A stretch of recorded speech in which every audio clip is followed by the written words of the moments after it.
හරි. එතකොට අපි ලාස්ට් වීඩියෝ එකේදී කතා කරා ෂෙයා හෝල්ඩර් වෙල්ත් මැක්සිමයිසේෂන් and ප්‍රොෆිට් මැක්සිමයිසේෂන් එක අතර තියෙන ඩිෆරන්සියේෂන් එක මොකක්ද කියන එක තමයි අපි කතා කරේ. හරි. එතකොට අ, එතකොට ඊළඟට අපි ගත්තාම ප්‍රොෆිට් මැක්සිමයිසේෂන් එක සහ ෂෙයා හෝල්ඩර් වෙල්ත් මැක්සිමයිසේෂන් එක අතර තියෙන ඩිෆරන්සියේෂන් එක අපි කොටස් ලාස්ට් අපි ඩිස්කෂන් එකේදී ඒක කතා කරලා තිබ්බේ. ඊට පස්සේ අපි දැන් කතා කරන්න ඉන්නේ මේ සබ්ජෙක්ට් එකේ තියෙන වැදගත්ම කොටසක් ගැන. මේ කොටසෙන් ඔයාලට ක්වෙස්චන්ස් පවා ඔයාලා එක්සැමිනේෂන් පේපර් එක රේස් වෙන්න පුළුවන් ඒරියා එක. හරි. එතකොට අපි මෙතනදී බලන්නේ ෆයිනෑන්ෂල් ඒ කියන්නේ ෆයිනෑන්ෂල් මැනේජ්මන්ට් වල ඕවරෝල් ඔබ්ජෙක්ටිව් එක. කොහොමද බිස්නස් එකක් ඇචීව් කරගන්නේ? ඒ ඇචීව් කරන්න යනකොට කවුද ඒ ඇචීව්මන්ට් එකට සපෝට් කරන්නේ? සහ ඒ ඩිෆරන්ට් ඉන්ටරෙස්ට් ලෙවල් ඒ ඉන්වෝල්ව් වෙන පාර්ටිස් වල ඒ කියන්නේ ෂෙයා හෝල්ඩර් වෙල්ත් මැක්සිමයිසේෂන් කියන ඔබ්ජෙක්ටිව් එක ඇචීව් කරගන්නකොට ඒ ඇචීව් කරගන්න ඔබ්ජෙක්ටිව් එකට කන්ට්‍රිබියුට් කරන පාර්ටිස් වල ඩිෆරන්ට් ඔබ්ජෙක්ටිව්ස් මොනවද? කොහොමද ඒක මේ ෂෙයා හෝල්ඩර් වෙල්ත් මැක්සිමයිසේෂන් ඔබ්ජෙක්ටිව් එකට ඉම්පැක්ට් වෙන්නේ කියන කොටස් ටික තමයි අපි දැන් මේ කතා කරන ඩිස්කෂන් එක ඇතුලේ කතා කරන්න යන්නේ. හරි.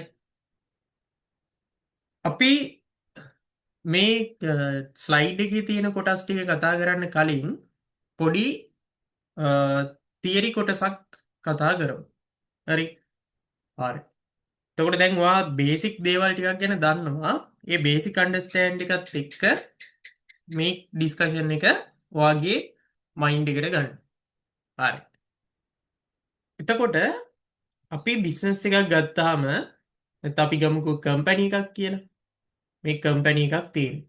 අපි හිතමු මේක ABC PLC කියලා.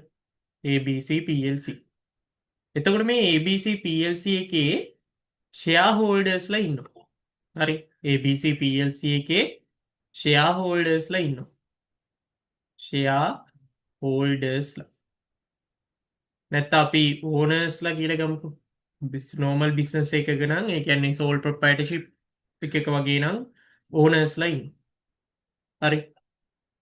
එතකොට මේ ඕනර්ස්ලා නැත්තම් ෂෙයා හෝල්ඩර්ස්ලා එයාලට මේ බිස්නස් එකේ ඔපරේෂන්ස් වලට ඩිරෙක්ට්ලි ඉන්වෝල්ව් වෙන්න බැරි වෙනකොට හරි මේ ෂෙයා හෝල්ඩර්ස්ලා සහ ඕනර්ස්ලාට මේ බිස්නස් එකේ ඩේ ටු ඩේ ඔපරේෂන්ස් වලට ඩිරෙක්ට්ලි ඉන්වෝල්ව් වෙන්න බැරි වෙනකොට එයාලා ඒ ඔපරේෂන්ස් ඒ බිස්නස් එකේ ඔපරේෂන්ස් කන්ටිනියු කරන්න අපොයින්ට් කරනවා පාර්ටි එකක් අපි යාලට කියනවා board of directorsලා කියලා. හරි. එතකොට board of directors are appointed by shareholders. හරි. එතකොට මේ shareholdersලව appoint කරන්නේ board of directorsලව appoint කරන්නේ shareholdersලා. හරි. board of directors. එතකොට මේ board of directors යටතේ තමයි business එකේ management එකේ ඉන්නේ. management board of directors නැත්තම් අපි කියනවා management කියලා. හරි. එතකොට මේ board of directors ලව appoint කරාට පස්සේ මේ board of directors ලගේ duty එක තමයි මේ business එකේ operations shareholders ලගේ wealth එක maximize වෙන විදියට continue කරන එක තමයි මේ board of directors ලගේ නැත්තම් management එකේ responsibility එක වෙන්නේ. හරි. එතකොට මෙතනදී relationship එකක් හැදෙනවා. එතකොට හැමතිස්සෙම මේ board of directorsලා ඇඩ් කරන්නේ අර ෂෙයා හෝල්ඩර්ස්ලාගේ බෙස්ට් ඉන්ට්‍රෙස්ට් එක ඇචීව් කරන්න තමයි අපි එක්ස්පෙක්ටේෂන් එක තියෙන ෂෙයා හෝල්ඩර්ස්ලාගේ. හරි. එතකොට මේ ෂෙයා හෝල්ඩර්ස්ලව තමයි ෂෙයා හෝල්ඩර්ස්ලා විසින් තමයි බෝඩ් ඔෆ් ඩිරෙක්ටර්ස්ලව අපොයින්ට් කරන්නේ. එතකොට මේ රිලේෂන්ෂිප් එකක් තියෙනවානේ. මෙතන පාර්ටිස් දෙකක් තියෙනවා. ඒ පාර්ටිස් දෙක අතර රිලේෂන්ෂිප් එකක් තියෙනවා. හරි. අපි ওই රිලේෂන්ෂිප් එකට ෆයිනෑන්ෂල් මැනේජ්මන්ට් වලදී ස්පෙસિෆික් නේම් එකක් දෙනවා. අපි බලමු කොහොමද මේ නේම් එක හැදෙන්නේ කියලා.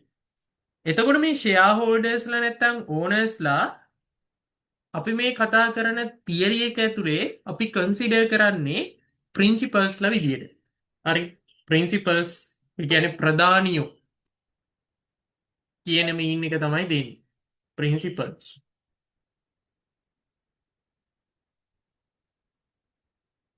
ප්‍රින්සිපල්ස්. ප්‍රධානියන්. හරි. ඒ වගේම තමයි මේ ප්‍රින්සිපල්ස්ලා එයාගේ බෙස්ට් ඉන්ටරෙස්ට් එක ඇචීව් කරගන්න ඒ බිස්නස් එකේ day to day operating activities execute කරන්න පොයින්ට් කරනවා බෝඩ් ඔෆ් ඩිරෙක්ටර්ස් ලව. ඒ බෝඩ් ඔෆ් ඩිරෙක්ටර්ස්ලා on behalf of shareholdersලා වෙනුවෙන් තමයි වැඩ කරන්නේ. එතකොට අපි එයාලට කියනවා urgent කියලා. urgents. urgent. නියෝජිතයෝ. හරි. එහෙනම් මෙතනදී ඔයාලට පේනවා parties දෙකක් ඉන්නවා principals and urgent කියලා. එතකොට urgent principal relationship එක තමයි මෙතනදී build up වෙන්නේ. හරි. urgent principal relationship එක තමයි මෙතනදී build up වෙන්නේ. හරි. හා. එතකොට මෙතන හැදෙනවා relationship එකක්. අපි මේ relationship එකට තමයි කියන්නේ agent principal relationship කියලා. urgent principal relationship. agent principal relationship. agent principal relationship.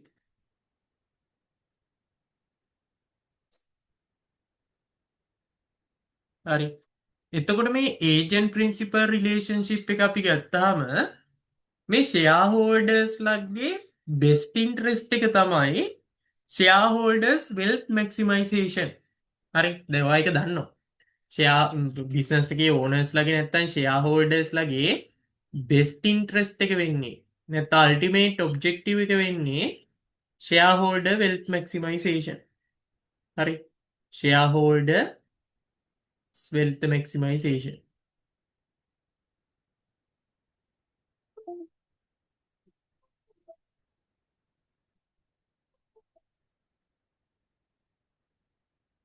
wealth maximization. shareholders wealth maximization. හැබැයි අපි ඒජන්ට්ගේ පාර්ට් පැත්තට එනකොට නැද්ද ඒජන්ට්ගේ පොයින්ට් ඔෆ් view එකෙන් බැලුවොත් ඒජන්ට් කියන්නේ මේ බිස්නස් එක මේ ABC PLC කියන බිස්නස් එක රන් කරන්නේ යා තමයි. හරි. එයාට තමයි ඔපරේටින් ඇක්ටිවිටීස් රන් කරන්න ඇබිලිටි එක තියෙන්නේ. ඒතොර එයා ඒ ඔපරේටින් ඇක්ටිවිටීස් එක්සිකියුට් කරන කිරීම වෙනුවෙන් එයා ඒ කම්පැනි එකෙන් රෙමිනරේෂන් එකක් එක්ස්පෙක්ට් කරන කෙනෙක්. එතකොට මේ බෝඩ් ඔෆ් ඩිරෙක්ටර්ස් ලාගේ නැත්තම් මැනේජ්මන්ට් එකේ බෝඩ් ඔෆ් ඩිරෙක්ටර්ස් ලාගේ නැත්තම් මේ මැනේජ්මන්ට් එකේ අල්ටිමේට් ඔබ්ජෙක්ටිව් එක නැත්නම් එයාලගේ බෙස්ට් ඉන්ටරෙස්ට් එක විදියට තියෙන්නේ එයාලගේ බෙස්ට් ඉන්ටරෙස්ට් එක වෙන්නේ එයාලගේ රෙමිනරේෂන් අප් කරගන්න එක. හරි. මොකද එයාලගේ රෙමිනරේෂන් වැඩි වෙනවා කියන්නේ එයාලට හම්බෙන පර්සනල් බෙනිෆිට් ටික වැඩි වෙනවා. රෙමිනරේෂන් කියලා කියන්නේ එක්ස්පෙක්ට් සරලවම ගත්තොත් සැලරි එක. හරි. එයාලගේ බෙනිෆිට්ස් ටික සැලරි බෝනස් මේ බෙනිෆිට්ස් ටික තමයි එතන අපි කතා කරන්නේ. හරි. එතකොට එයාලගේ බෙස්ට් ඉන්ටරෙස්ට් එක අපි එයාලා ඇචීව් කරගන්නකොට එයාලා බලන්නේ හැමතිස්සෙම increase the personal benefit. අර shareholders ලගේ wealth maximization objective එක achieve කරනවට වඩා එයාලා බලන්නේ මෙයාලගේ active responsibilities ටික මේ business එක වෙනුවෙන් perform කරලා එයාලගේ remuneration එක increase කරගන්න නැත්නම් salaries bonus වගේ දේවල් increase කරගන්න තමයි එයාලා හැමතිස්සෙම try කරන්නේ. හරි. increase the personal benefit. increase the personal benefits. එයාලගේ personal benefit increase කරගන්න තමයි ඒගොල්ලෝ හැමතිස්සෙම try කරන්නේ. එතකොට බලන්න මේ relationship එක ඇතුලේ දැන් shareholders ලා board of directors ලව ඒ ෂෙයා හෝල්ඩර්ස්ලගේ shareholders wealth maximisation objective එක ඇචිව් කරගන්න පාවිච්චි කරන ඉන්ඩිවිජුවල් කෙනෙක් වුණත් ඉන්ඩිවිජුවල් හෝ පාටියක් එක පාටි එකක් වුණත් එයාලා ඒ පාටියක හැමතිස්සෙම ඇඩ් කරන්නේ එයාලගේ බෙස්ට් ඉන්ට්‍රස්ට් එක නැත්නම් එයාලගේ පර්සනල් බෙනිෆිට්ස් ටික ඉන්ක්‍රීස් කරගන්න. එතකොට බලන්න මේ පාටිස් දෙකේ ඔබ්ජෙක්ටිව්ස් එකිනෙකට වෙනස්. ෂෙයා හෝල්ඩර්ස්ලගේ ඔබ්ජෙක්ටිව් එක තමයි ෂෙයා හෝල්ඩර් වෙල්ත් මැක්සිමයිසේෂන් කරගන්න එක. හැබැයි බෝඩ් ඔෆ් ඩිරෙක්ටර්ස්ලගේ මෙතන ඔබ්ජෙක්ටිව් එක වෙන්නේ increase the personal benefit. හරි. එතකොට මෙන්න මේ පාටිස් දෙකේ අතර ඉන්ට්‍රස්ට් වල පොඩි වෙනසක් තියෙන නිසා හරි මේ පාටිස් වල ඉන්ට්‍රස්ට් එකිනෙකට වෙනස් නිසා මෙතනදී කන්ෆ්ලික්ට් එකක් හැදෙනවා. හරි මෙතනදී කන්ෆ්ලික්ට් එකක් හැදෙනවා. අන්න ඒ කන්ෆ්ලික්ට් එකට අපි කියනවා conflict of interest කියලා. හරි අපි කන්ෆ්ලික්ට් එකට තමයි කියන්නේ conflict of interest කියලා.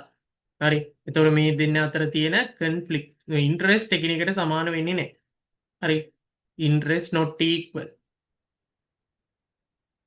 interest not equal. එතකොට මේ interest එක not equal වෙන නිසා මෙතනදී conflict of interest එකක් හැදෙනවා. conflict of interest එකක් හැදෙනවා. ඒ කියන්නේ ඝට්ටනයක් කියලා කියනවා අපි. ඒ කියන්නේ අදාළ පාර්ශවයන්ගේ ඇල්මැති ඒ කියන්නේ ඇල්ම දක්වන ඉන්ට්‍රස්ට් එක. හරි අපි කියවට සිංහලෙන් කියන්න මට වචන නම් මතක නැහැ. conflict of interest කියලා කියන්නේ පාර්ශවයන් දෙකේ එකිනෙකට ඔබ්ජෙක්ටිව් වෙනස්. එයාලගේ desired objective වෙනස්. අන්න ඒ desired objective වෙනස් වෙනකොට මේ පාර්ශවයන් දෙකක් අතර ඝට්ටනයක් නැත්තම් ගැටුමක් නිර්මාණය වෙනවා. හරි එතකොට ෂෙයා හෝල්ඩර්ස්ලා හැමතිස්සෙම බිලිව් කරනවා බෝඩ් ඔෆ් ඩිරෙක්ටර්ස්ලා ෂෙයා හෝල්ඩර්ස්ලා වෙනුවෙන් ෂෙයා හෝල්ඩර් වෙල්ත් මැක්සිමයිසේෂන් කියන ඔබ්ජෙක්ටිව් එක ඇචීව් කරන්න සපෝට් කරයි කියලා. හැබැයි බෝඩ් ඔෆ් ඩිරෙක්ටර්ස්ලා try කරන්නේ හැමතිස්සෙම යාලගේ ඩියුටි එක perform කරලා යාලගේ remuneration up කරගන්න නැත්නම් අප්ග්‍රේඩ් කරගන්න. හරි එතකොට අර ෂෙයා හෝල්ඩර්ස්ලාගේ ඔබ්ජෙක්ටිව් එක expected objective එක achieve කරගන්න බැරි වෙනවා. හරි එතකොට conflict of interest එකක් ඇති වෙනවා. හරි එතකොට ඔය conflict of interest එකට තමයි අපි කියන්නේ ඇත්තටම agency problem එක කියලා.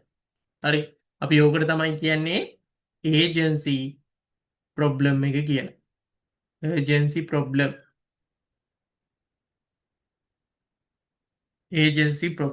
හරි අපි ඕකට කියනවා agency problem කියලා. agency problem හරි එතකොට මේ agency problem එක ගත්තාම මේ agency problem එකේ conflict of interest එකක් තියෙනවා මේ පාර්ශවයන් දෙකේ නැත්නම් මේ two parties වල best interest එකිනෙකට සමාන වෙන්නේ නැහැ. එන්න ඒ නිසා තමයි මෙතන agency problem එකක් create වෙන්නේ. හරි එතකොට ඔයාට ඕකෙන් define කරන්න පුළුවන් මොකක්ද මේ conflict of interest කියන්නේ කියලා.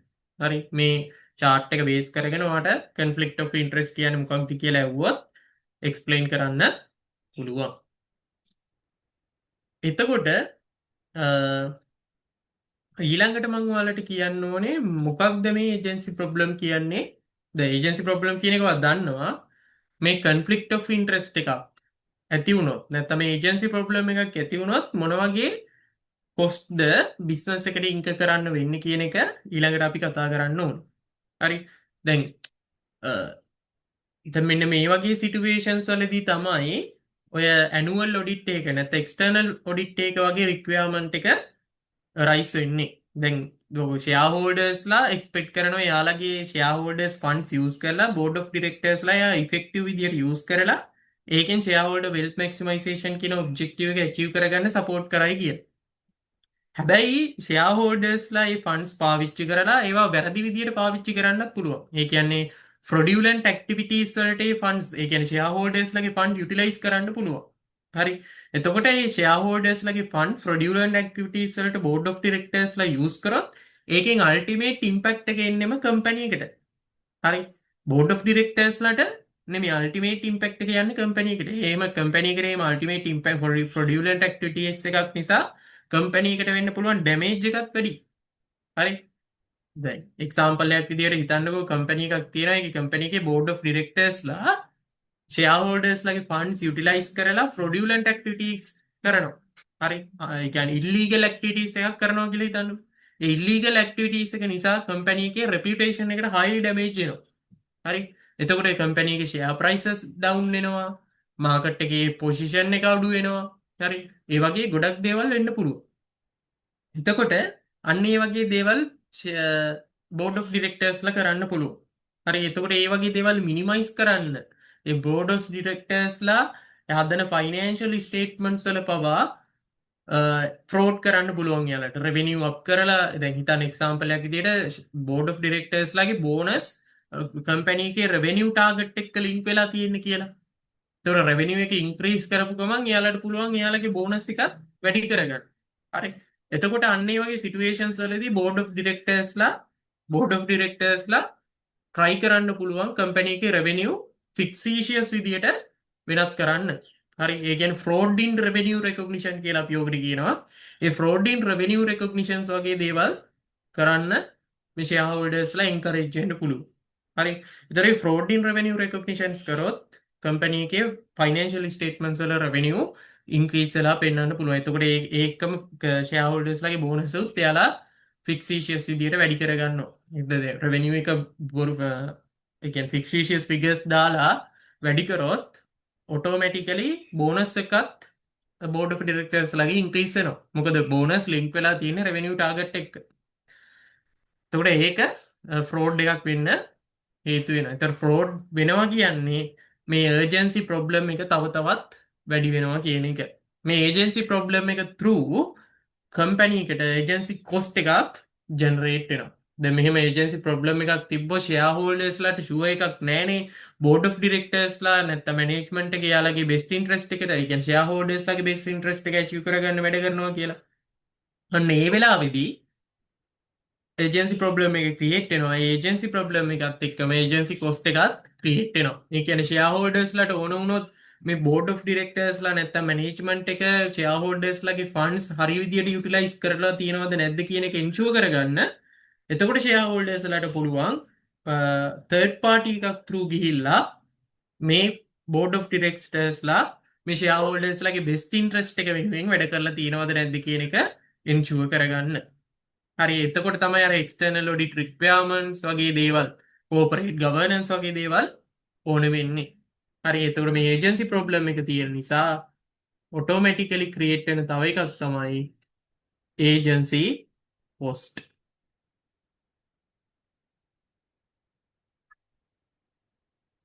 ඒජන්සි කොස්ට් එක ක්‍රියේට් වෙන.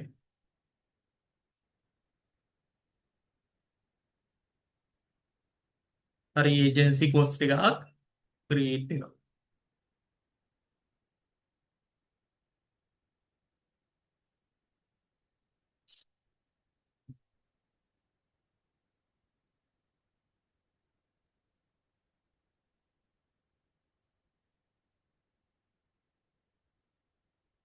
හරි. අපි දැන් ටියුට් එක බලමු. ටියුට් එකේ මොන වගේ දේවල්ද කියන්නේ කියලා. හරි. අපි මෙතන ඉඳන් තමයි අපිට පටන් ගන්න තියෙන්නේ. ඒතකොට මෙතන කියනවා conclusion regarding the objective of financial management. While profit maximization අපි මේක ගිය සති කියන්නේ කලින් වීඩියෝ එක රෙකෝඩින් එකේදී මේක කතා කරලා තියෙන්නේ. අපිට ඒතකොට අද කතා කරන්න තියෙන ultimate responsible party to maximize shareholder wealth. හරි අපි බලමු. One of the core principles in corporate finance is the company exists to maximize shareholder wealth, usually reflected through the long-term increase in share price and dividends. හරි දැන් ඔයා දන්නවා shareholder කොහොමද shareholder wealth maximization එක achieve කරගන්නේ කියලා. example එකක් ඒකේ වෙන සරලම දේ තමයි simply කිව්වොත් මේ shareholder wealth එක maximize කරන්න පුළුවන් වෙන්නේ share price එක වගේම ඩිවිඩන්ස් ඉන්ක්‍රීස් කරලා. ෂෙයා ප්‍රයිස් එක වැඩි වෙනවා කියලා කියන්නේ ඒ අදාළ කම්පැනි එකේ ෂෙයා හෝල්ඩර්ස්ලාගේ වෙල්ත් එක වැඩි වෙනවා. ෂෙයා හෝල්ඩර් වෙල්ත් එක කොහමද දීලා තියෙන්නේ? එක්සැම්පල් එකක් විදිහට ගත්තොත් ෂෙයා හෝල්ඩර් වෙල්ත් එක හැදෙන්නේ ෂෙයා ප්‍රයිස් එක ඉන්ටු ඒ ෂෙයා හෝල්ඩර්ස්ට තියෙන number of shares quantity එක. ඒකට ඒකෙන් බලා ගන්න පුළුවන් ෂෙයා හෝල්ඩර් එකේ වෙල්ත් එක කොච්චරද කම්පැනි එකට අදාළව තියෙන්නේ කියලා. ඊට පස්සේ ඩිවිඩන්ඩ්ස් ඉන්ක්‍රීස් වෙනවා කියලා කියන්නේ ෂෙයා හෝල්ඩර්ස්ලා ෂෙයාර්ස් වල ඉන්වෙස්ට් කරපුවාම එයාලට ඩිවිඩන්ඩ් වලට එන්ටයිටල්ඩ් වෙනවා. ඒතර ඩිවිඩන්ඩ් අප් වෙනවා කියන්නේ ෂෙයා හෝල්ඩර් වෙල්ත් එක ඉන්ක්‍රීස් වෙනවා. හරි ඒක සරල දෙයක්. දැන් ඔයා දන්නවා මේ දේවල් ටික අපි මුලින් ඒවා ටික කතාත් කරලා තියෙනවා. ඊට පස්සේ කියනවා achieving this objective requires coordinate effort, leadership and governance. හරි ඒ කියන්නේ මේ shareholder wealth maximization එක achieve කරගන්න යනකොට ඒක ඕන විදියට කරලා හරියක් නැහැ. ඒකට proper leadership එකක් ඕනේ, coordinate වෙච්ච effort එකක් ඕනේ. ඒ කියන්නේ දැන් කම්පැනි එකක් ගත්තාම කම්පැනි එක එක divisions තියෙනවා. හරි ඇඩ්මිනිස්ට්‍රේටිව් ඩිවිෂන් එකක් තියෙනවා, ෆයිනෑන්ස් ඩිවිෂන් එකක් තියෙනවා, ඔපරේෂන් ඩිවිෂන් එකක් තියෙනවා, හියුමන් රිසෝර්ස් ඩිවිෂන් එකක් තියෙනවා. එතකොට මේ හැම ඩිවිෂන් එකක්ම කෝඩිනේට් වෙලා ඒ යාළගෙන් හම්බ වෙන කෝඩිනේට් එෆර්ට් එක through තමයි මේ ෂෙයා හෝල්ඩර් වෙල්ත් මැක්සිමයිසේෂන් එක අචීව් කරගන්න පුළුවන් වෙන්නේ. දැන් එක්සැම්පල් එකක් විදිහට හිතන්න කම්පැනි එකේ HR එක appropriate human resource එකක් කම්පැනි එකට recruit කරේ නැති වුණොත් ඒකෙන් වෙන්නේ කම්පැනි එකට frequently appropriate person ලව ඉන්ටර්විව් කර ඉන්න වෙනවා. එතකොට ඉන්ටර්විව් වැඩි වෙන්න කම්පැනි එකේ ඉන්ටර්විව් පොස්ට් එක වැඩි වෙනවා. හරි. ඒ වගේම තමයි appropriate නැති කෙනෙක් ඒ කියන්නේ fraudulent activities වලට ඉන්වෝල්ව් වෙලා ඉන්න කෙනෙක් කම්පැනි එකට join වුණොත් ඒකෙන් එයා තවත් කම්පැනි එක ඇතුලේ fraudulent activities කරන්න encourage වෙන්න පුළුවන්. හරි. එතකොට HR එක appropriate HR policies in employees ලට අදාළව appoint කරලා නැති වුණොත් මොකක් හරි කම්පැනි එකට ඩැමේජ් එකක් වුණොත් ඒකෙන් වෙන්න පුළුවන් හානියත් වැඩි. එතකොට HR එකත් මේ ෆයිනෑන්ෂල් මේ shareholder wealth maximization කියන objective එකට support කරනවා appropriate person ලව කම්පැනි එකට appoint කරලා. හරි. ඒ වගේ අර coordinate effort එකක් ඕනේ මේ objective එක achieve කරගන්න යනකොට. එතකොට එක single division එකකට විතරක් බෑ මේ objective එක achieve කරගන්න. හරි ඒක තමයි එතනින් මේ කරන්නේ. එතකොට leadership එකක් ඕනේ. ඒ කියන්නේ දැන් board of directors ලාත් ගත්තාම board of directors දැන් example එක ඔයාලා දන්නවා මේවා PLC company එකක් ගන්නකො. PLC company එක හොඳ leadership එකක් තියෙනවා. ඒ කියන්නේ board of directors ලා consist වෙලා තියෙන්නේ එතන ඉන්නවා non executive directors ලා ඉන්නවා, executive directors ලා ඉන්නවා, chairmans ඉන්නවා. දැන් යාළගේ qualification එක අරන් බලන්න. යාළගේ qualifications වල හොඳ leadership skill තියන අය ඉන්නේ. හොඳ qualifications තියන අය ඉන්නේ. හරි. එතකොට හොඳ ලීඩර්ෂිප් එකක් ඕනේ මේ ඔබ්ජෙක්ටිව් එක අචීව් කරගන්න යනකොට. ඒ වගේම තමයි හොඳ ගවර්නන්ස් සිස්ටම් එකක් තියෙනවා. හරි. ඒතර best practices for corporate governance කියලා තියෙනවා CA ශ්‍රී ලංකා එකෙන් ඉෂුව කරපු වෙනම බුක්ලට් එකක්. ඒකේ full guideline එක තියෙනවා කොහොමද කම්පැනි එක good governance එක එන්ෂුවර් කරගන්නේ කියලා. හරි. ඒතර corporate governance එකක් එන්ෂුවර් කරන ගන්නකොට කම්පැනි PLC වගේ කම්පැනි එකකට internal audit committee එකක් තියෙනවා. හරි. අපි කියනවා ඔඩිට් කමිටි එකක් තියෙනවා. ඒ වගේම තමයි රිස්ක් කමිටි එකක් තියෙනවා. රිලේටඩ් පාර්ටි ට්‍රාන්සැක්ෂන් කමිටිස් තියෙනවා. ඒවා කෝපරේට් ගවර්නන්ස් එන්ෂුවර් කරගන්න. ඒ වගේම තමයි කම්පැනි එකේ රිස්ක් ඇසෙස්මන්ට් කරන්න ඕනේ. දැන් බිස්නස් එකක් තියෙනකොට බිස්නස් එකට එක එක වර්ගයේ රිස්ක් එන්න පුළුවන්. ඒ රිස්ක් එක ඇසෙස් කරන්න ඕනේ. අනාගතයේදී ඇති වෙන්න පුළුවන් රිස්ක් මොනවද? ඒවා ඔක්කොම ඇසෙස් කරන්න ඕනේ. ඒවා ඇසෙස් කරලා ඒවට appropriate actions ගන්න ඕනේ. හරි. එතකොට ඔය කම්බයින් වෙච්ච මොඩියුල් එකක් through තමයි මේ shareholder wealth maximization කියන objective එක achieve කරගන්න වෙන්නේ. ඊට පස්සේ කියනවා while many individuals contributed to this goal, the ultimate responsibility lies with board of directors. හරි. දැන් මේ objective එක achieve කරගන්න shareholder wealth maximization කියන objective එක achieve කරගන්න shareholders ලට fully involved වෙන්න බෑ. එතකොට ultimate responsibility එක යාලා hand over කරනවා board of directors ලට. එතකොට board of directors ලා තමයි ultimate responsibility party එක වෙන්නේ මේ shareholder wealth maximization එක achieve කරගන්න. එතකොට යාලට ලොකු role එකක් මේ company එක ඇතුලේ perform කරන්න වෙනවා. හරි. එතකොට මෙතන කියනවා key responsibilities of මෙතන කියනවා the board of directors hold the highest level of authority in corporation is ultimately accountable to shareholders. ඒ කියන්නේ board of directors ලට accountability එකක් තියෙනවා shareholders ලා වෙනුවෙන් මේ හැම දෙයක්ම යාලා report කරන්න. මොකද දැන් මේ business එක run වෙන්නේ shareholders ලගේ fund utilize කරලා. එතකොට shareholders ලගේ fund utilize කරලා මේ business එක govern වෙනකොට අපි ඒ ෂෙයා හෝල්ඩර්ස්ගේ වෙනුවෙන් යූස් කරන හැම ෆන්ඩ් එකකටම accountable වෙන්න ඕනේ. එතකොට board of directors වලට මේ higher accountability එකක් තියෙනවා මේ ෂෙයා හෝල්ඩර්ස් ලගේ ෆන්ඩ් සම්බන්ධයෙන්. ඊට පස්සේ කියනවා they act as an agent of on behalf of the shareholders. හරි. දැන් ඔයා ඒක දන්නවා අපි අර රිලේෂන්ෂිප් එක කතා කරනකොට ඒ දේවල් ටික කිව්වා. ඊට පස්සේ key responsibilities of board of directors. Key responsibilities of board of directors like key responsibility business එකක් ඇතුලේ මොනවාද key responsibilities එයාලට තියෙන්නේ? Set the strategic direction of the company, appoint, monitor and evaluate executive management, CEO, CFO, the board of directors ලා යටතේ තමයි CEO, chief executive officer, chief financial officer, chief marketing officer ඒ වගේ කට්ටිය ඉන්නේ. එතකොට එයාලව point කරන එක, එයාලා මොනිටර් කරන එක, එයාලගේ performance evaluate කරන එක මේ board of directors ලගේ responsibility එක. Approve major financial decisions. දැන් මේ financial decisions ගන්න ගියාම මේ financial decisions වල ultimate approval එක එන්නේ මේ board of directors ලා through. එතකොට mergers, capital investment, dividend policies වගේ company එක ඇතුලේ මොන හරි decisions ගන්නවා නම් ඒ decisions වල ultimate approval authority එක තියෙන්නේ මේ board of directors ලාට. Ensure the company operates ethically and compliance with laws and governance standards. දැන් මේ governance proper governance එකක් business එකක් ඇතුලේ govern වෙනකොට නැත්නම් execute කරනකොට ඒ company එකට ethicals and laws and regulations වලට comply වෙන්න ඕන. දැන් PLC company එකක් ගත්තාම PLC company එකක් CSC listing rules වලට අනුව act කරන්න ඕන. ඒ වගේම තමයි company act එකත් එක්ක යාලා ඒ company act එකට inline වෙන විදියට යාලා comply වෙන්න ඕන. හරි. ඔය වගේ requirements ගොඩක් තියෙනවා. business nature එක අනුව business nature එක අනුව ඒ apply වෙන laws and regulations වෙනස් වෙන්න පුළුවන්. එතකොට ඒවට අනුව comply වෙන්න ඕනේ. එතකොට ethically act කරන්න ඕනේ හැමතිස්සෙම. PLC company එකක් වුණත් ඒක ethically act කරන්න ඕනේ. හරි. හරි. එතකොට ඕවා තමයි board of directors ලගේ key responsibilities විදියට අපිට කතා කරන්න තියෙන්නේ. ඊට පස්සේ agency principal relationship අපි මේක අර chart එක ඇතුලේ කතා කරා. එතකොට එතනදී රිලේෂන්ෂිප් එකේ පාටිස් දෙකක් හිටිය එකක් තමයි ෂෙයා හෝල්ඩර්ස්ලා අපි යාලා ප්‍රින්සිපල්ස්ලා විදියට හැඳින්වුවා.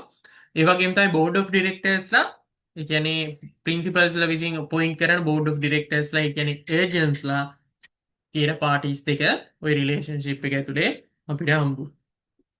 එතකොට ඒජන්සි රිලේෂන්ෂිප් එක නිසා ඒජන්සි ප්‍රොබ්ලම් එක ක්‍රියේට් වෙන විදිහ අපි කතා කරා. මේ ඒජන්සි ප්‍රොබ්ලම් එකටම තමයි අපි කිව්වේ urgency conflict එක කියලා. හරි. අපි මේකටම තමයි කිව්වේ agency conflict of interest කියලා කිව්වා අපි ඒකට. conflict of interest.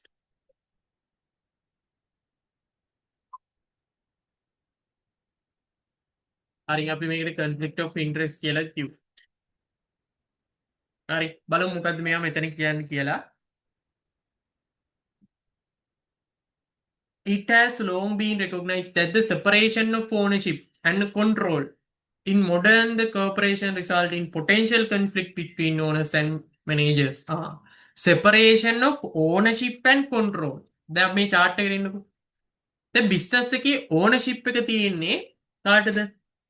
business එකේ ownership එක තියෙන්නේ shareholders ලාට. මේ business එකේ ownership එක තියෙන්නේ shareholders ලාට. හැබැයි මේ බිස්නස් එක කොන්ට්‍රෝල් කරන්නේ කවුද? කොන්ට්‍රෝල් කරන්නේ බෝඩ් ඔෆ් ඩිරෙක්ටර්ස්ලා. කොන්ට්‍රෝල් කරන්නේ බෝඩ් ඔෆ් ඩිරෙක්ටර්ස්ලා. එතකොට බලන්න මේ ඕනර්ෂිප් එක and control එක තියෙන්නේ two separate parties ගාව. හරි. two separate parties ගාව තමයි මේ ownership and control. හරි. separation of ownership and control කියලා අපි උඩ කියනවා. මේ separation of ownership and control එක නිසා මේ agency conflict එක නැත්නම් conflict of interest නැත්නම් agency conflict නැත්නම් agency problem එක create වෙන්න හේතු වෙනවා. හරි. separation of ownership and control. Separation of ownership and control. Separation of ownership and control. හරි. එතකොට ඔන්න ඔය දේවල් ක්‍රියේට් වෙන්න හේතු වෙනවා. ඒ කියන්නේ මේ ඕනර්ෂිප් එකයි කන්ට්‍රෝල් එක අතර සෙපරේෂන් එක නිසා මේ ඉෂුව එක මේ ඒජන්සි කන්ෆ්ලික්ට් එකේ රයිස් වෙනවා. ඒක තමයි එතන පොයින්ට් එකෙන් එක්ස්ප්ලেইন කරන්නේ. In particular, the objective of management may differ from those the firm's shareholders are objective, then parties දෙකේ objective වෙනස් වෙනවා. separation of ownership එක නිසා. ownership and control නිසා. Thus, this separation of ownership from management creates situation in which management may act in its own best interest rather than those of shareholders. හරි. අපි ඒව කතා කරා අර රිලේෂන්ෂිප් එක ඇතුලේ. එකිනෙකට වෙනස් මේ පාර්ශවයන් දෙකේ objectives. We may think of management as the agent of the owners, shareholders, hoping that the agent will act in shareholders' best interest, delegate decisions making authority to them. හරි. ඒ කියන්නේ හැමතිස්සෙම අපි බිලිව් කරන්නේ ෂෙයා හෝල්ඩර්ස්ලාගේ බෙස්ට් ඉන්ට්‍රස්ට් එක වෙනුවෙන් මේ board of ඩිරෙක්ටර්ස්ලා act කරයි කියලා. The urgency problems occur when the goals of urgence differ from those principles. ඒ කියන්නේ ෂෙයා හෝල්ඩර්ස්ලාගේ බෙස්ට් ඉන්ට්‍රස්ට් එක සහ බෝඩ් ඔෆ් ඩිරෙක්ටර්ස්ලාගේ බෙස්ට් ඉන්ට්‍රස්ට් එක එකිනෙකට ඉන්ලයින් වෙන්නේ නැති වෙනකොට තමයි මේ ඒජන්සි ප්‍රොබ්ලම් නැත්තම් කන්ෆ්ලික්ට් ඔෆ් ඉන්ට්‍රස්ට් කියන එක රයිස් වෙන්නේ. Shareholders want to maximize long-term value, but managers might focus on short-term profit. හරි short-term remuneration යාලගේ short-term remuneration multiply increase කරගන්න තමයි හැමතිස්සෙම board of directorsලා එක් කරන්නේ. හැබැයි shareholder wealth maximization කියන objective එක achieve කරගන්න තමයි බලන්නේ. එතකොට shareholder මෙතන board of directorsලා මේ board of directorsලාගේ expectations තියෙන්නේ මේ board of directorsලා හැමතිස්සෙම යාලගේ short term profit increase කරගන්න බලනවා. එතකොට short term profit increase කරපුවම මේ profit එක bonus එකත් එක්ක link වෙලා තියෙනවා නම් මොකද වෙන්නේ profit වැඩි කරොත් bonus එක වැඩි. ඉතින් profit වැඩි කරන්න fraudulent දේවල් එයාලට කරන්න පුළුවන්. මේ fraudulent දේවල් through එයාලගේ bonus වැඩි කරගන්න එයාලා try කරනවා වෙන්නත් පුළුවන්. හරි. ඊට පස්සේ personal perks. හරි. ඒ කියන්නේ luxury offices, company cars, ඒ කියන්නේ ඕන් නැති විදියට අපි කියනවා misappropriation of asset කියලා වට. company එකේ assets company එකේ ඉන්න board of directors ඕන් නැති විදියට use කරනවා. හරි. ඒතකොට ඒ වගේ දේවල් වෙන්න පුළුවන්. empire buildings growing the company even is not profitable. ඒ කියන්නේ company එක loss situation එක තියෙන්නේ හැබැයි continue කරනවා මොකද fraudulent activities කරන්න පුළුවන් ලේසි නිසා. එයාලට authority එක තියෙන නිසා.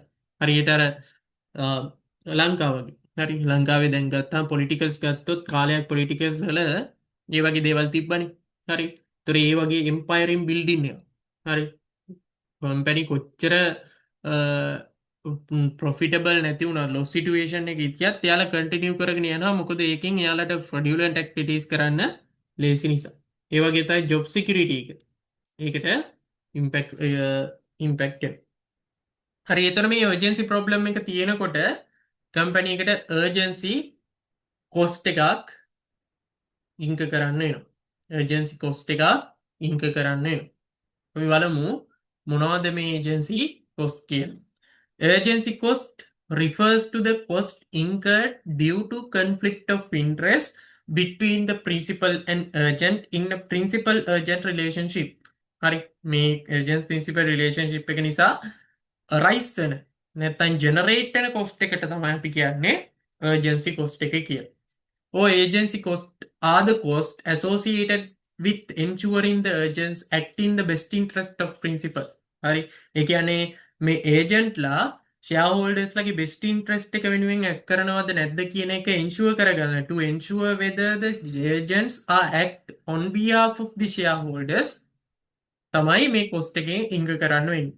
හරි එතකොට බලමු මොනවද මේ ඒජන්සි කොස්ට් එක ඇතුලේ තියෙන්නේ කියලා.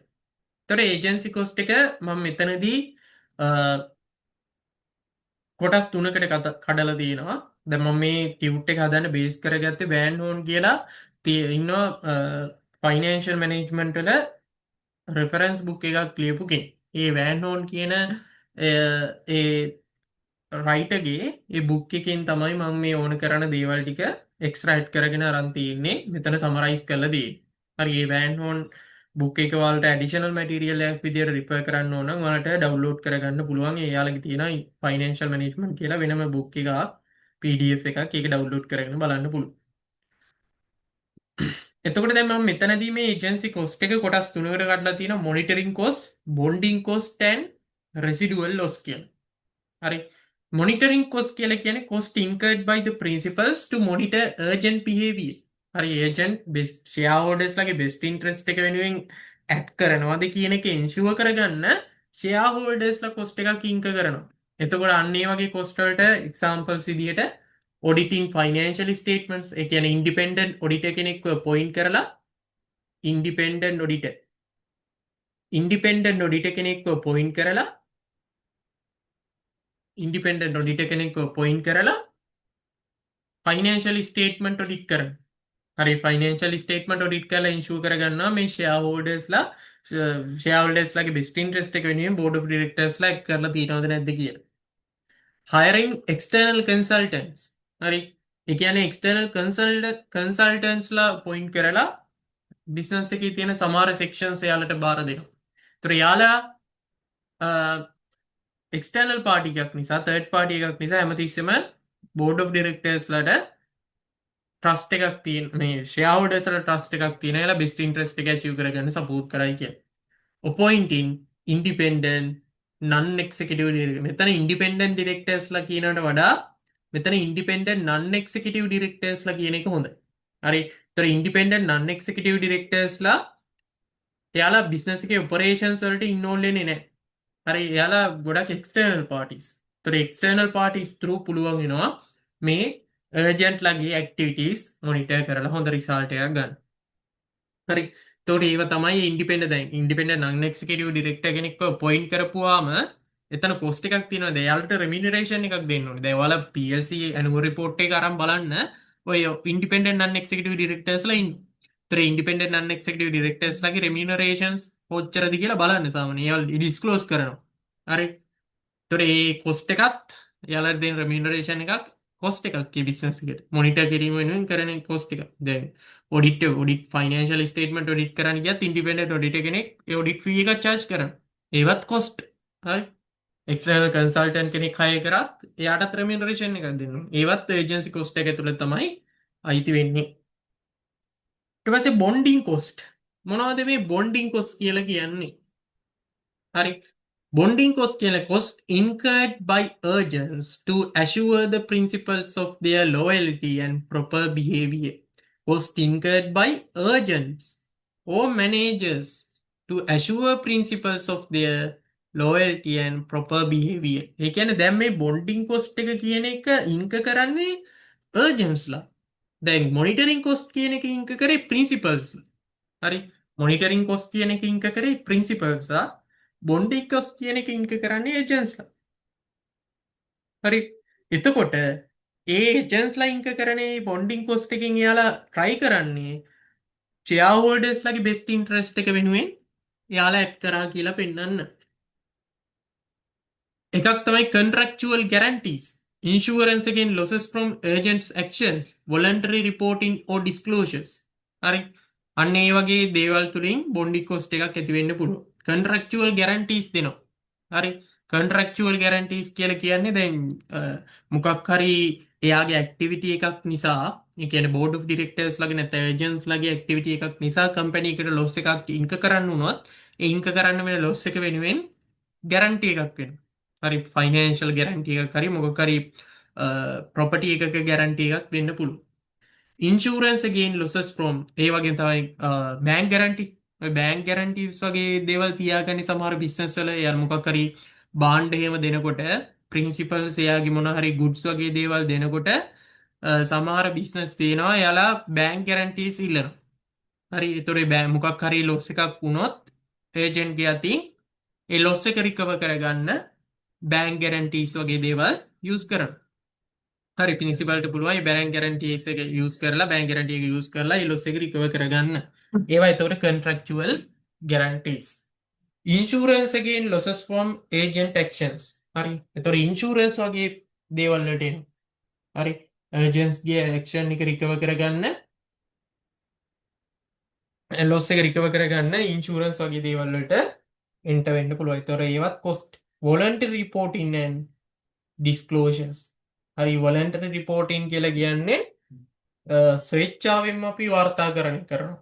ඒ කියන්නේ එයා කරන්න මොන ඒජන්ට් කරන්න මොනවද ඒජන්ට් මොනහරි ප්‍රොෆිට් එකක් ජෙනරේට් කරා නම් ඒ ප්‍රොෆිට් එක කොච්චරද අර ගුඩ් ෆෙයිත් එකකින් අපි ඒකට කියනවා ලෝවලදී බෝනෆීඩි කියලා.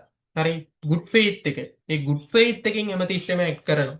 හරි ඒක තමයි වොලන්ටරි රිපෝටින් කියලා කියන්නේ. ඒතකොට ඒ ගුඩ් ෆෙයිත් එකකින් ඇක්ට් කරනකොට ඒවටත් කොස්ටක් දේවල් දරන්න වෙන්න පුළුවන්. ඒ කියන්නේ දැන් එක්සාම්පලයක් විදිහට හිතන්නකෝ ඒජන්ට් ගුඩ් ෆෙයිත් එකකින් වර්ක් කරනවා කියලා එන්ෂුවර් කරලා පෙන්නන්න ඒජන්ට්ගේ ලෝයර් කෙනෙක් ඒජන්ට් අපොයින්ට් කරලා තියෙනවා. ඒතර ඒ ලෝයර් through රිපෝට් කරනවා බෝඩ් ෂෙයා හෝල්ඩර්ස්ලට මෙන්න මෙච්චරක මේ අවුරුදු ප්‍රොෆිට් එකක් ජෙනරේට් කරා මෙන්න මේ වගේ ඇක්ටිවිටීස් තමයි කරේ අන්න ඒ වගේ ලෝයර් කෙනෙක් අපොයින්ට් කරලා ඒ through ඒ කියන්නේ highly confidential through work කරන්න පුළුවන්. හරි ඒව තමයි වොලන්ටරි රිපෝටින් නෝ ඩිස්ක්ලෝෂර්ස් කියලා කියන්නේ. ඒ වගේම තමයි ඒජන්සි කොස්ට් එක තව විදියක් තමයි රෙසිඩුවල් ලොස් කියලා කියන්නේ. හරි රෙසිඩුවල් ලොස් අවශේෂ අලාභ අපි සිංහලෙන් කියන අවශේෂ අලාභ රෙසිඩුවල් Los.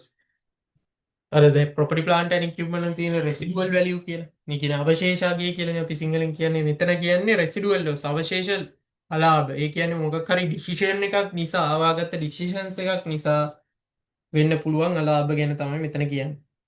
The cost resulting from remaining conflict of interest that monitoring and bonding cannot eliminate. හරි. ඒ කියන්නේ monitoring and bonding cost එකකින් eliminate කරන්න බැරි දේවල් නිසා remain වෙලා තියෙන cost වල තමයි කියන්නේ residual loss කියලා. Poor investment decisions. ඒ කියන්නේ මොකක් හරි investment decision එකක් ගන්නවා investment decisions එකෙන් business එකට loss එකක් generate වෙනවා. ඒවා එලිමිනේට් කරන්න බෑ. හරි. දැන් හිතන්නකෝ කම්පැනි එක තවත් කම්පැනි එක ෂෙයාර්ස් වල ඉන්වෙස්ට් කරනවා. ඒ ඉන්වෙස්ට් කරපුවාම එකපාරට ඒ කම්පැනි එක කඩාගෙන වෙනවා. හරි එකපාරට හියුජ් ලොස් එකකට කම්පැනි එකට ෆේස් කරන්න වෙනවා. හරි. ඒතර මොකද්ද වෙන්නේ? කම්පැනි එක ඉන්වෙස්ට් කරපු මුදලත් ඔයාලට හම්බ වෙන්නේ නැති වෙන්න පුළුවන්. හරි. ඒතකොට ඒවා poor investment decisions නිසා loss making situations generate වෙන්න පුළුවන්. ඊට පස්සේ කියනවා misuse of the company resources. හරි අර මම එක්සැම්පල් එකේ board of directors ලා misappropriate විදියට company එකේ assets use කරන්න පුළුවන්. ඒ කියන්නේ company එකේ තියෙන cars වගේ දේවල් vehicles වගේ දේවල් directors ලා නැත්නම් board of directors ලා එයාලගේ personal use වලට use කරන්න පුළුවන්. හරි ඒවා misappropriation of assets විදියට තමයි අපි consider කරන්නේ. හරි misappropriation of assets විදියට තමයි අපි consider කරන්නේ. The loss opportunities due to risk aversion or misaligned incentive. ඒ කියන්නේ සමහර opportunities මිස් කරගෙන තියෙන්න පුළුවන්. ඒ කියන්නේ කම්පැනි එකේ රිස්ක් එක reduce කරනවා කියන expectations එකේ සමහර opportunities හොඳ valuable opportunities පවා නැති කරගන්න පුළුවන් කම්පැනි එක. ඒකෙන් කම්පැනි එකට වෙන්න පුළුවන් impact එකත් වැඩි. හරි. ඒතර ඔන්න ඕවා තමයි අපිට ඒජන්සි කොස්ට් විදියට කන්සිඩර් කරන්න තියෙන්නේ. ඉතින් ඔය දේවල් ටික ඔය බලාගත්තා නම් හරි. ඊට පස්සේ අපි ෆයිනෑන්ෂල් මැනේජ්මන්ට් ඩිසිෂන්ස් ගැන වෙනම කතා කරමු ඊළඟ කොටසේදී.